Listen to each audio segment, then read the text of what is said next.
banywanyi ba Kazoza FM ijwi ryo kugwiza umwimbu namwe bagenzi bakunzi b'ikiganiro cacu Deutsche Kurs ikiganiro mumaze kumenyera mutegurirwa n'ikigo cyo muri kaminuza y'u Burundi Centre Multiculturel Allemand mugashikizwa na jewe Paul Ndayihereje ndabaramukije ndabifuriza ikaze mu kiganiro canyu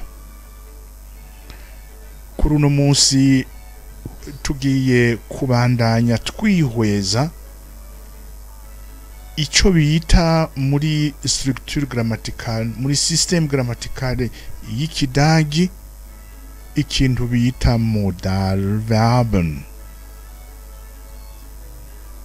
Iyo structure grammaticale bayita modal verben. Mwavyumvise verben, c'est la forme du pluriel, il y a le mot verbe. Das Verb, pluralforme die Verben. N'umurwi rero ufise ibiwuranga nkuko ariko biri kubijanye n'imirwi yose y'amajambo tumaze kubona nayo tuzobona. Nkibutsa ndengana yuko urwo rurimi baruciyemwo imirwi 8. Uno munsi tugarutse rero ku murwi wa verben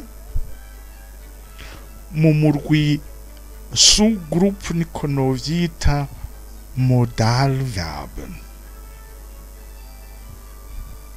Umurwi wo hejuru ni ururimi rw'ikidagi. Urwo narwo rugizwe n'amajambo y'ubwoko grammaticale atandukanye. Muri ayo hari akarorero article, nomen, pronomen n'izindi. Hakabamwo rero n'uyu murwi ugiye kuba au centre de notre entretien, ariyo umurwi bita verbe. Ururimi amajambo bashize mu mirwi umurwi wa verbe. Muri uyo murwi w'amajambo bita verbe hariho d'autres sous-catégories, sous-groupes muri uyo murwi nyene w'ama verben niyo bita modal verben. Modal verben nguko biri rero uyu murwi bita modal verben uri mu murwi munini bita verben urafise ikiwuranga n'amajambo. Pour être précis, il s'agit de verbes zifise ico zihuriyeko, arico gituma bazisize hamwe bakazita izina rimwe. Nivyo rero tugiye kurabira hamwe. Ayo majambo nayahe n'amaverbe arangwa n'iki, asigura iki, mbega cane cane bayakoresha gute. Forme de ces mots verben, duce turaba leur système de conjugaison kuko mugume mwibuka les verbes se conjuguent.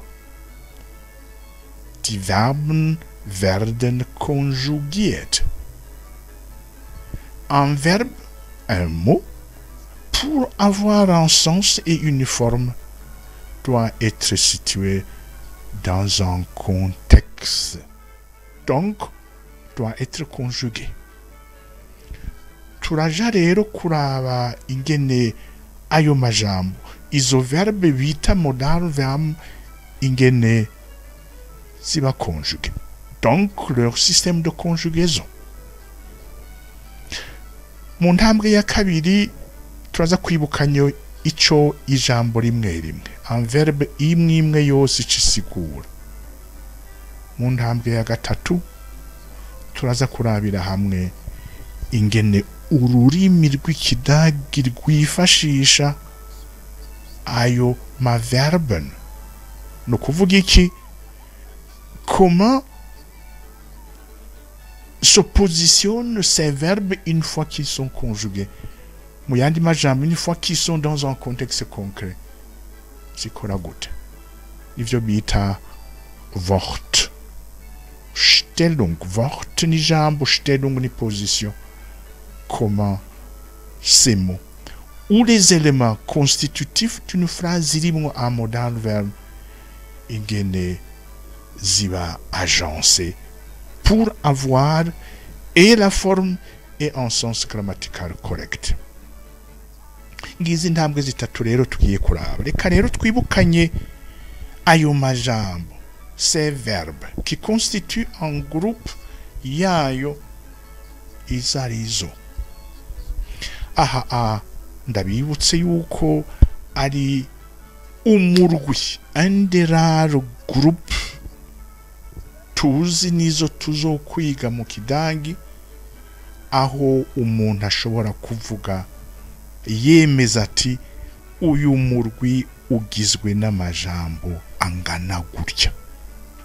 Kuko duhereye hejuru biragoye kwemeza ngo ururimi rw'ikidagi rugizwe n'amajambo angana gutya. Hariho ibitigiri batanga bitandukanye selon les sources. Mugabo kubijanye n'uyu murwi wa verben particulièrement modal verbe, ndashobora kwemeza ngaha yuko igitigiri kizwi. Il s'agit ici de 6 verbes. Nirivuga n'amavuga atandatu. Ayo nayo naya können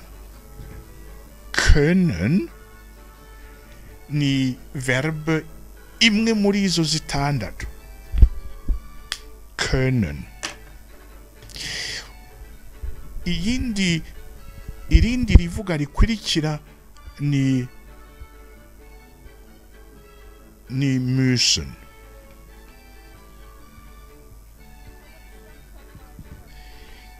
Müssen. Können, müssen. Iyindi ni dürfen. Dürfen. Dürfen. Irivuga rya kane ni wollen.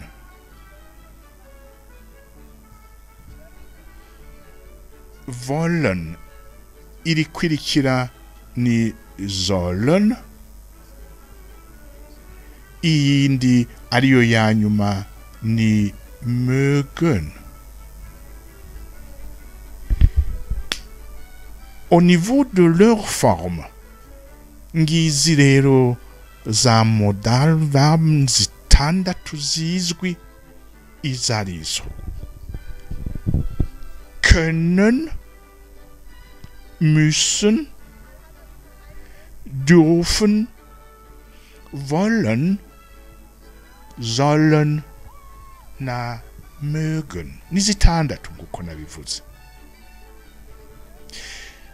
None ko tubonye izarizo, tukabona ingene zandikwa, tukabona leur forme, reka dutandukire ku ntambwe ikurikira tumenye ico imwe isigura. Naho zisangiye umurwi zirafise ikizitandukanya, c'est entre autres leur sens, leur signification. Arico bita Bedeutung. nous kwama iminsi yose tumenyera la distinction entre die Form, la forme, und die Bedeutung. Die Forme, c'est la forme. Chaque mot irafise ingene yandikwa, n'ikibiyigize n'ibiyiranga. Mugabo au-delà de ça, irafise un message que son mot véhicule. Bedeutung. Können isigura iki? Können ni gushobora. Pouvoir. Gushobora, ça peut être ikintu ushoboye physiquement, guterura intebe, ikintu ushobora techniquement warize, kunyonga umuduga, koga, guteka, canke ururimi uba warize. Urarushoboye, urarwumva, uraruvuga. Können ni pouvoir. Pouvoir physiquement, intellectuellement, techniquement. Irivuga rikurikira ni müssen. Müssen ni avoir une obligation. Ni devoir faire quelque chose. Kubwirizwa, kurangura iki canke kiriya. Amasaha arageze, ndi umwana yubaha abavyeyi agasonera amasaha bamuhaye yo gutaha, ya saha igeze mvuga nti harageze ko ntaha. Nukuvuga iki? C'est une obligation par rapport aux instructions ou ivyo abavyeyi bansavye. Canke ngiye ku gikorwa cy'indanga iminsi yose, harageze ko nja ku kazi, nkoresha mission. Harageze ko mbwirizwa, yasaha irageze imbwiriza integeka gukora iki canke kiriya. Dürfen ni être autorisé à. Aha hantu kirazira kuhaca. Aha amategeko agenga ibarabara arambuza kuhaca.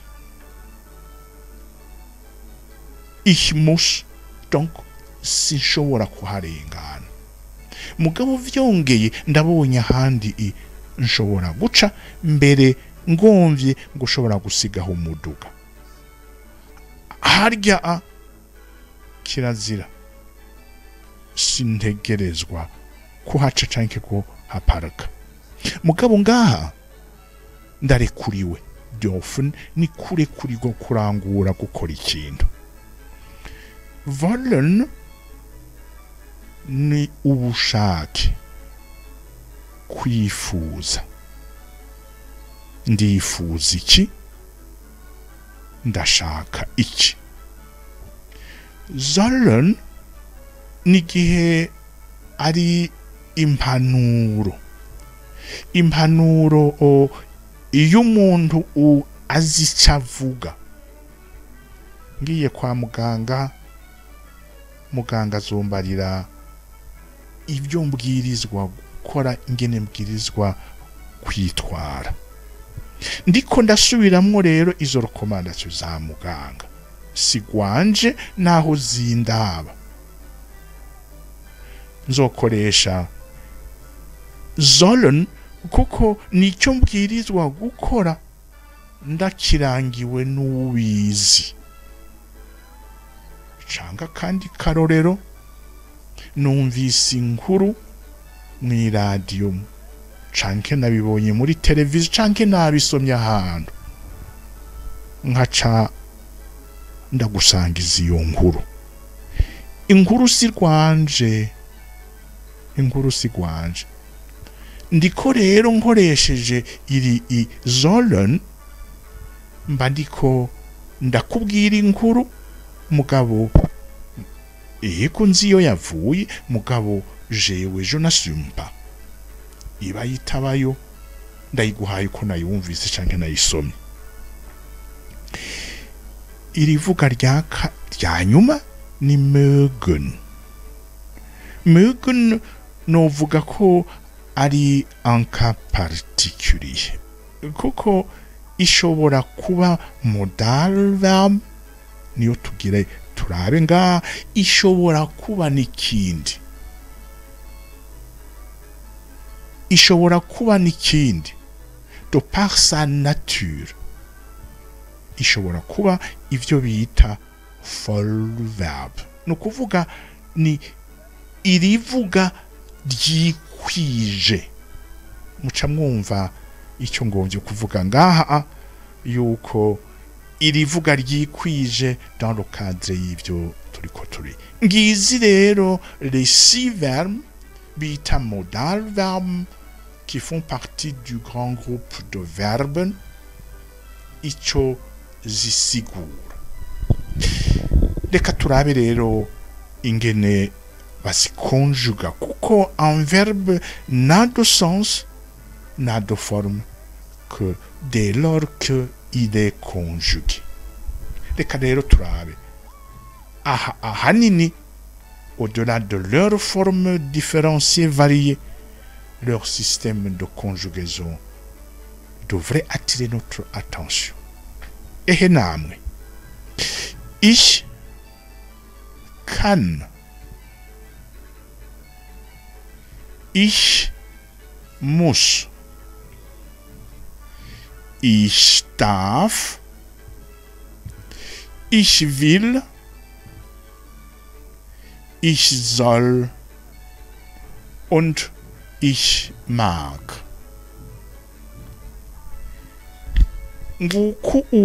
Uko ces 6 verbes, uko ces modal verbes, uko ari zitandatu ziba conjuguées à la première personne du singulier, caractérisé par personnel pronom ich. Ich kann, ich muss, ich darf, ich will, ich soll, ich mag. Vyifashe gute à la deuxième personne du singulier, caractérisé par du. Du kannst. Du kannst. Du musst. Du darfst. Du willst. Du sollst. Und du magst. Voilà la forme ou les formes à la deuxième personne du singulier des 6 verbes bitamodal. Du kannst, du musst, du darfst, du willst, du sollst und du magst. À la troisième personne du singulier, sie, nkuko mubizi canke es. Es kann. Es kann. Es muss. Es darf. Es darf. Es will. Es will. Es soll. Es, sie mag. Voilà pour ce qui est du singulier. Wir. Wir können. Wir können. Wir müssen. wir dürfen, wir dürfen, wir wollen, wir wollen, wir sollen, wir mögen. Voilà pour ce qui est de la première personne du pluriel. Qu'en est-il avec la deuxième personne du pluriel? Ihr. Ihr könnt. Ihr könnt. Ihr müsst. Ihr dürft. Ihr dürft. Ihr wollt. Ihr sollt. Ihr mögt. Ihr könnt, ihr müsst, ihr dürft, ihr wollt, ihr sollt, ihr mögt. Et enfin, la dernière personne, la troisième personne du pluriel. Sie können. Sie können. Sie müssen. Sie dürfen. Sie wollen. Sie sollen. Und sie mögen. Voilà présenter les formes de conjugaison de ces 6 verbes modales, verbes aux 6 personnes que nous connaissons. Maintenant, concentrons-nous. Interrogeons les formes de ces verbes conjugués. Et qu'est-ce que nous constatons? Ibuka ingene twize le système de conjugaison. Nivyo hariho des variations au niveau des formes, mais de manière générale, nimurabe neza abafise amahigwe y'ukubona ngaha. Dufashe akarorero ka iri vuga rya mbere, können. La première personne du singulier ni ich kann. Müssen, ich muss.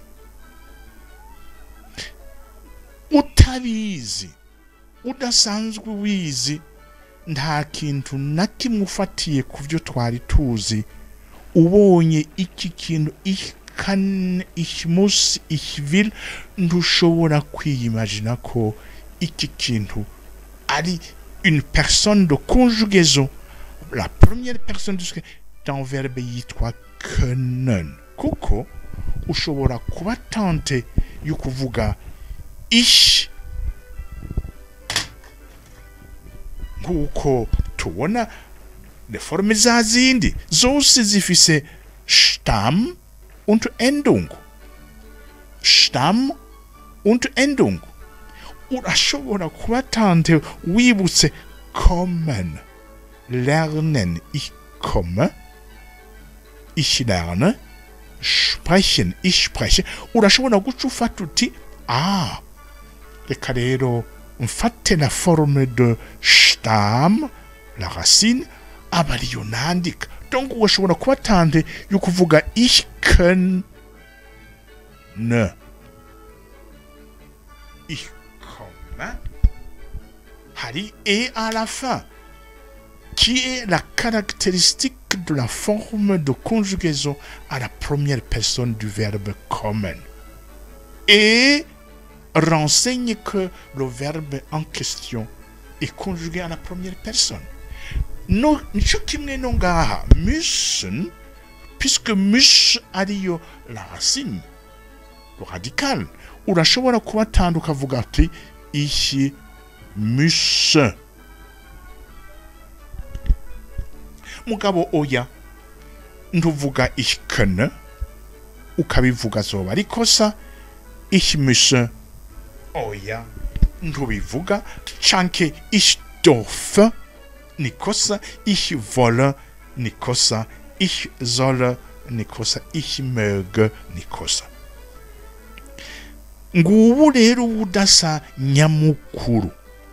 Utazi ces formes de conjugaison, utazi izi forme de conjugaison, urashobora rwose kwihenda ukagira ikosa grammaticale assez sérieuse. Tubandanye, du kannst, du musst, ni kwa kundi nyene, vous ne faites nulle part référence dans la forme ya radicale. Ubandanya wubakira kuri ya forme, ich kann, du kannst, ich muss, du musst, ich darf, du darfst. Évidemment, nous avons dit endung st à la deuxième personne, qui est tout à fait normal, ça renvoie à la deuxième personne du singulier. Er, sie, es. Forme aussi intéressante. Er, sie, es kann. Er, sie, es muss. Muvyukuri, on s'attendait à ce qu'il y ait un T qui caractérise la forme de la troisième personne du singulier. Oya, tel n'est pas le cas.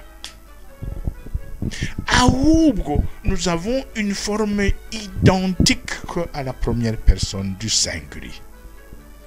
Ich kann, sie, es kann. Ich muss, sie, es muss. Ich darf, sie, es darf, et ainsi de suite. Donc, la première grande caractéristique de ces verbes modales dans leur système de conjugaison, nous que la première personne du singulier, la deuxième personne du singulier et la troisième, il fait une forme toute particulière que vous devez connaître. Kukutayizi urashobora kugwa mu mutego. Nuko nta kundi. Zifise une forme, si vous voulez, loin de ikintu bita racine radicale qui normalement dans le système de conjugaison des verbes se répète. Bien sûr, rappelez-vous, il y a quelques exceptions, notamment à la deuxième personne et la troisième, où nous avons parfois aussi changement de voyelle. Mais sinon, la racine, elle est reprise dans sa forme. La deuxième autre grande caractéristique du système de conjugaison de ces verbes, nous avons une forme identique à la première et à la troisième personne du singulier. Nahusanga e nguko dusanzwe twarabibonye yerekana ko le verbe en question est conjugué à la première personne. Et nichisigura. Este, c'est la deuxième personne. La troisième se caractérise par des endung T. Sie kommt, sie es lernt, sie es kocht. Mugabo nta hantu ngaha namwe twabonye à la troisième personne du singulier di endung T. Ngizi rero les grandes caractéristiques qui font finalement la différence au niveau de la forme quand ces verbes modales sont conjugués. Les trois premières personnes, première, deuxième, troisième, une forme particulière que vous devez connaître. Et autre chose, c'est l'identité de forme entre la première et la troisième personne du singulier. Ngiki ikiranga ces verbes uko ari zitandatu ingene ziba conjugué. Reka niyo twasubira kundwi iza tuzoraba twihweze mbega zikora gute iyo bazikoresheje dans un contexte concret. Quelle est leur place? Reka dusezerane ngaha ndabifuriza ibihe vyiza nkavuga nti naho bukeye Imana ibazigamye.